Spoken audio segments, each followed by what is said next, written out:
D'accord, mais ça, concrètement, ça doit être incroyablement difficile à négocier, non? Les accords, ils peuvent être de toutes sortes. Ça peut être on utilise toujours des protections, ou on se dit toujours avec qui on a couché, ou même on ne passe jamais plus de 2 nuits par semaine à l'extérieur. Voire on ne tombe pas amoureux de quelqu'un d'autre sans en parler d'abord. Chaque relation invente ses propres règles du jeu. Manquer à sa parole dans ce cadre, c'est briser la fondation même de la relation. On a tous un peu grandi avec cette idée que l'amour, l'attention, le temps, ce sont des ressources limitées. Si on en donne à quelqu'un, on en prend forcément à quelqu'un d'autre.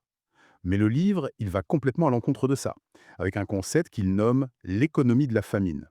Qu'est-ce que ça veut dire? C'est exactement ça, l'économie de la famine, c'est cette croyance profonde et souvent inconsciente que l'amour, c'est un gâteau. Si une personne prend une part, eh ben, il en reste moins pour les autres. Cette idée, elle est à la racine de la possessivité, de la jalousie. On a peur de manquer, alors on s'accroche, on contrôle.